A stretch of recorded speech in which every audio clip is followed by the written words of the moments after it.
Estou com saudade daquela rotina, daqueles dias, daquilo que eu comia, daquele café puro lá da esquina, daquela tia. Estou com saudade. Saudade daquele ônibus lotado todo dia, das fontes vertendo amores. Mas que saudade das cenas e seus atores, da travessia da passarela, dos bons dias acolhedores. Saudade das discussões, da aprendizagem presencial. Tenho necessidade de interações físicas, corporais. Por hoje, fazer o quê? Nosso mundo é virtual. Como é grande a saudade. O que eu sinto mais saudade na escola é das minhas amizades e de tudo, da professora, dos estudos, de tudo. Não acho que eu estou aprendendo. Porque não tem onde uma pessoa fala e explica aquilo. Você só vai lá, faz o que você entendeu, não tem ninguém para te explicar, te ajudar e escreve. Você tem um tablet, um computador, mas o computador não pega o 3G, 4G, então você fica sem internet, a internet cai, você tem que correr para um celular, aí com a tela menor já não é tão atrativo, aí você tem que fazer a dança das cadeiras mesmo, né? Então, a questão da própria internet, cai de um lado, cai do outro, quando você sai correndo, a aula, você já interrompeu a aula na metade, quando você volta, a aula já está em outra fase, aí você fala, ai meu Deus, onde que está agora, né? Que página do livro? Isso acontece, e não é pouco. A dificuldade para mim maior é eles não terem acesso a nada na escola, porque se eles tivessem pelo menos a internet em casa, ou um computador, dá para os dois estudar. Mas eu não tenho acesso a nada, eu não tenho internet, eu não tenho telefone, assim que dá para os dois acessar. Uma dificuldade que eu já presenciei em casos de algumas famílias, eles têm filhos em turmas diferentes, a aula acontece ao mesmo tempo, mas é um só aparelho para eles poderem dividir.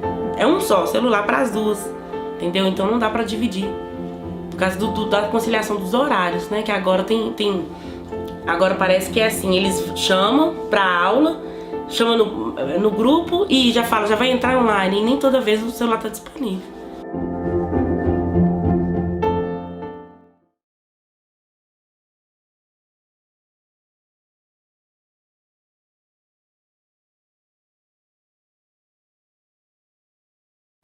E agora nós retomamos o assunto das aulas, da volta às aulas presenciais. A repórter Laís Duarte conversou com a Ilona Betkiraz, que é ex-secretária de Educação Básica do Ministério da Educação e doutora em Educação pela USP. Vamos ouvir.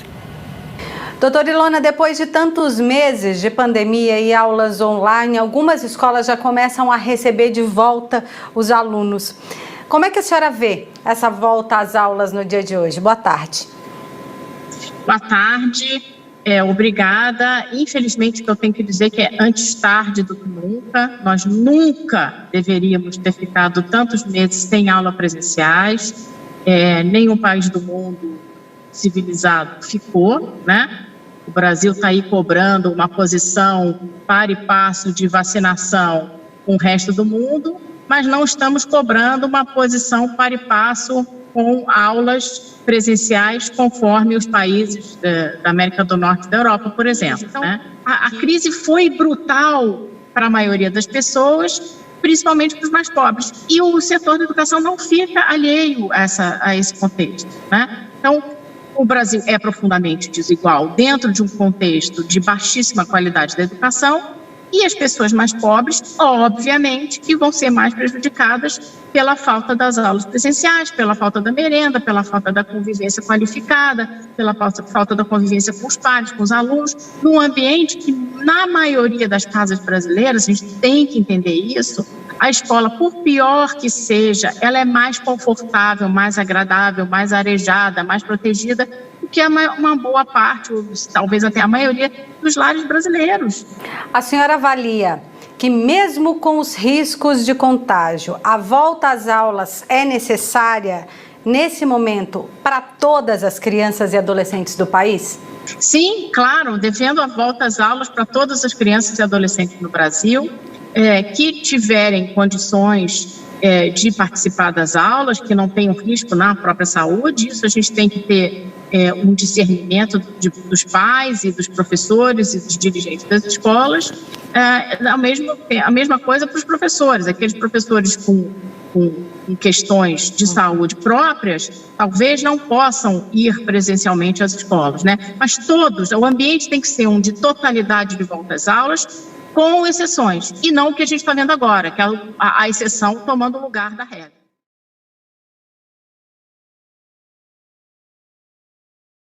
A volta às aulas presenciais aumenta a preocupação de pais e dos professores em relação às medidas sanitárias, estruturas das escolas e o risco de transmissão do coronavírus no ambiente escolar. Garantir o aprendizado, a interação de maneira segura é o desafio do ano letivo. Sobre este assunto, eu conversei com a infectologista Raquel Moarec. Na sua avaliação, estamos no momento correto de abrir as escolas para o retorno das crianças? Olha, Joyce, antigamente a gente não tinha os dados exatos de quem tinha maior ou não transmissão. A história, né, mostrou que a gente pensou antigamente que era a transmissão maior das crianças para os adultos. E levantando os dados, né, e tendo vários trabalhos, mostraram que a criança, ela não é maior transmissora, ela também é uma das transmissoras, não é sozinha. O que tem é a necessidade de um controle e de um ajuste. A gente parou as aulas para poder se ajustar à pandemia, para poder conhecer a pandemia, e foram feitos vários trabalhos onde mostrou que não é a maior transmissão da criança, e sim do convívio familiar. E existem números em relação ao contágio de crianças? Essa transmissão mostrou que é igual para todo mundo, com menos risco para a criança, e a taxa, no geral, dos dados que a gente tem no país é menos de 2%. Então, isso é uma boa coisa. Por que é o medo das pessoas? É porque começou-se a ter a síndrome inflamatória sistêmica agora, não é que é agora, era uma doença rara, mas ficou mais evidente pelos números da pandemia no país. Então, é um receio grande de termos casos aumentados desta síndrome, muito mais em criança, mas é porque o número da pandemia é muito alto, muito elevado, e isso se mostra mais evidente agora, mas não quer dizer que temos maior número de casos infantis. E os professores se mostram muito preocupados em relação a esse contágio, a possibilidade de ser contaminado por esse convívio com as crianças. Olha, Joyce, o adulto, a gente sabe hoje que 50% da transmissão ela é pré-sintoma. Então, a criança ou o adulto está transmitindo de 1 a 2 dias antes de apresentar o seu sintoma.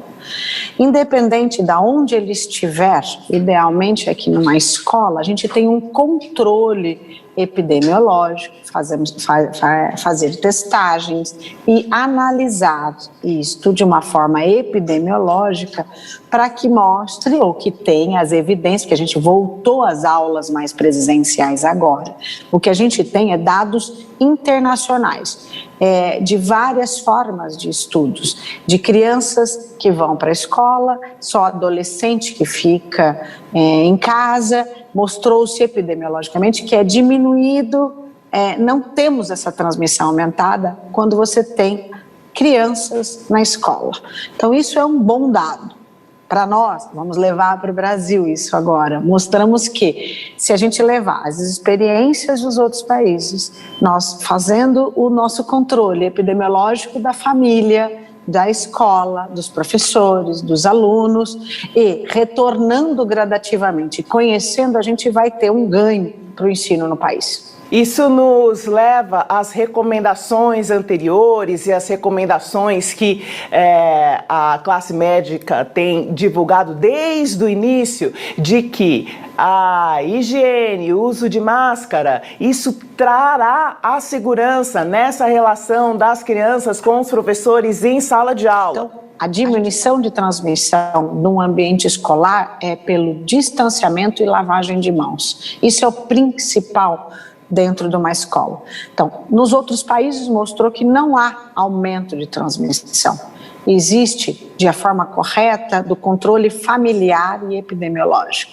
Então, vamos levar essa frente para nós, no Brasil, de forma correta. Isso é o ideal. Muitos aspectos são levados em conta em relação ao retorno às aulas. A sociabilidade, a interação com os professores, com os colegas. Onde as crianças estão mais seguras? Em casa ou na escola? Como mostrou-se que a transmissão dentro da escola não é elevada, a transmissão é mais de adultos, né, que transmitem para sua filha dentro da sua residência, a escola é um ambiente protegido. Então, ela tem, da mesma forma como já preparada, nós tivemos um ano de 2020 inteiro para se preparar, para ter esse retorno de uma forma correta. O ganho para a criança na sociabilização e no aprendizado suplanta o risco que a gente tem dessa doença dentro do ambiente escolar. Então, como eu digo, se fizermos de uma forma bem planejada, em parceria com a saúde, todos os protocolos, EPIs, e quando a gente fala de EPI, não é nada estratosférico, não. São EPIs básicos, que é máscara, álcool em gel, distanciamento, o básico, cumprindo de fato, é possível. E claro, né, nesse momento, sempre um retorno muito gradativo. Aqui em Mariporã, nós retornamos nesse primeiro momento com 35% dos alunos, não é obrigatório, continuamos com as atividades remotas, temos aulas de segunda a quinta e na sexta-feira os professores ficam à disposição dos alunos que estão de forma remota. Então, só para trazer rapidamente um pouquinho da nossa experiência, eu sei do medo, da insegurança, claro que precisam olhar para a situação de cada região, mas dizer que se planejado, seguindo os protocolos, é possível, e deixar claro que nós não tivemos aumento de Covid nesse período, pelo contrário, a gente tem visto aí, né, os municípios de férias, as pessoas, né, muitas vezes acabando, né, num momento mais de descontração, então a gente tem que olhar assim. A gente sabe da responsabilidade, das preocupações, mas a gente não pode esquecer que as nossas crianças, o que elas mais precisam nesse momento agora é estar nas escolas, né? Então, mas fora isso, por que eu volto para a escola? Quais são as oportunidades que se apresentam para mim? Eu preciso estudar? Vale a pena eu estudar? Eu vou encontrar espaço no mercado de trabalho? E mais que isso, como é que está minha família durante a pandemia? Os meus pais perderam o emprego? Eles precisam de mim para complementar a renda? Então é essa sensibilidade que a gente tem que ter. Quando a Lia fala, eu sou uma pessoa extremamente privilegiada, meus filhos são privilegiados. Privilégio aqui significa, se você tem onde dormir, luz elétrica, o que comer, se você jovem tem a possibilidade de só estudar, e muita gente até durante a faculdade não trabalhar para ajudar a sua família a pagar as contas da casa, isso é privilégio no Brasil. Não são todas as pessoas, existe um grande número de pessoas que vivem numa situação muito diferente dessa. E aí você olhar para esse jovem que sai da escola e que com certeza compromete o seu futuro, e classificar isso como sendo falta de vontade é de uma insensibilidade e de um descolamento da realidade incompreensível. Então a gente precisa olhar para a realidade do Brasil com olhos de ver, porque virar o olhar, desviar o olhar não vai mudar a nossa realidade. É uma realidade difícil, é dura, traz sofrimento, mas ou a gente encara isso e faz alguma coisa para tentar mudar, ou a gente vai passar o resto da nossa existência olhando para o lado e deixando essas pessoas no sofrimento. Uma realidade que... Por que será que eles não podem voltar às aulas, hein? Tipo, colocar as cadeiras dos lados de lá e os outros aqui, né? Ia ser bom, não ia? Será? Mas tá a pandemia aí, ué, como é que faz? É colocar tipo um aqui e outro ali, longe. Tipo colocar uma plaquinha assim, ó. Aí deixar uma plaquinha assim, ó. Aí dava pra ver, entendeu? Plaquinha? Como assim? Me explica. Tipo assim, ó. Pera. Tipo, uma plaquinha aqui, uma aqui mais clara e outra aqui. Aí se estivesse embaçando, passava um trem, um pano.